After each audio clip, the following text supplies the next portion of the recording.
right now to introduce our opening keynote presenter, Dr. Jeffrey Leiker. So Dr. Jeffrey Leiker is Professor, Industrial and Operations Engineering at the University of Michigan. You should always start with a problem. The problem is, and not everything here is a problem, but the background is that lean has become a global movement. And many of you have traveled abroad, some of you don't. I travel all the time, and I go to many different countries and many different industries, and I've worked in defense, and I've worked in government and healthcare, and it's out there, and it's spreading, and it survives kind of like a roach. You just can't get rid of it.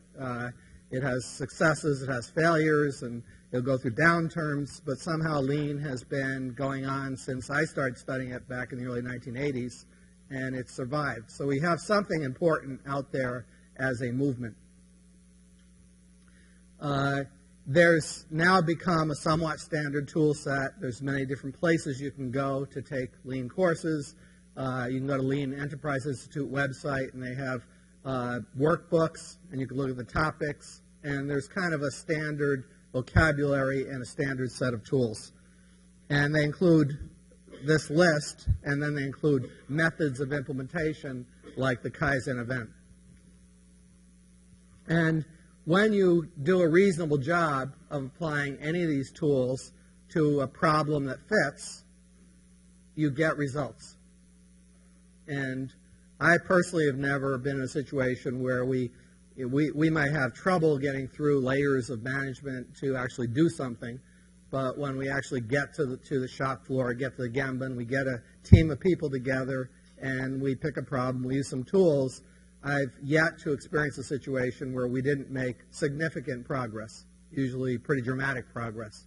And people are thinking differently, and they're excited, and they're engaged, and that's actually not difficult to do with any reasonable level of facilitation skill. So it works, but it's rare that if you come back in a year, you'll see what you implemented in that workshop. It usually has slipped back. And people will give you all sorts of excuses and reasons why they're not keeping up the metric board, or why they're no longer changing over the equipment at 10 minutes. They've slipped back to 25 minutes. And there's lots of reasons. They're busy, but it's slipped back. And what's the magic? The magic is 1 through 3. That they've invested over decades in developing leaders who've gone through repetitive PDCA loops and have learned how to solve problems, they've learned how to lead, they've learned how to engage people, and they've learned that when we solve lots of little problems and some big problems in a systematic way, and we have a clear goal in mind, we always achieve the goal. And they're going to do it through teamwork, and they're going to do it in a way that's respectful of people. So they have to live those values. If they don't live the values and they get the results, they've still failed. And all of these steps take PDCA loops, these learning cycles I mentioned, over and over and over again. So you're continually always developing yourself, you're always teaching others and improving the way you teach others. All these steps are all works in progress. It's not like a linear thing where you're at 4 and then you're done. Now the problem is that these days Hoshin Kanri's become popular, and senior executives love it. This is the visual meeting area for the group leaders. Now this is not, this looks elaborate enough that it could be for a whole plant, but it's just for one group leader.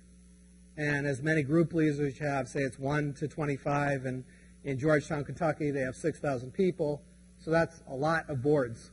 The plant manager is walking through the plant, and you'll see the president of the Toyota plants, the presidents will make a daily walk, and it's just part of their routine. They'll do it every day unless there's some emergency.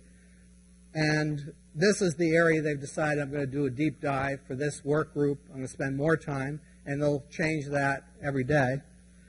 And then every place they go, there's things that they're looking for. They have something that they've been focusing on. And, for example, in HR, it might be the hiring plan, and they're going to be asking questions about that. And if it's visual, and if they can see the status, then it's much easier for them to ask the right questions and challenge the thinking of people. Okay. So this is a necessary step, but it's only a step until leaders naturally become lean leaders, until they've developed to a point where they just do this, and they don't need it written down, and they don't need it to become formal, written, standardized work.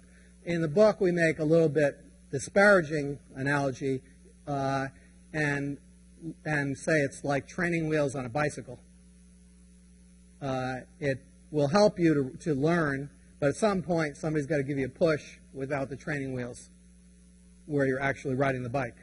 Need is to manage from the gemba, and they need to develop themselves and others to live the core values of the philosophy, to manage effectively from the gemba so that they actually know what they're doing when they're making these standard walks, to become a role model for disciplined problem solving, and to become a teacher and a coach for disciplined problem solving. So they have to be able to do it, and then they have to be able to teach others to do it.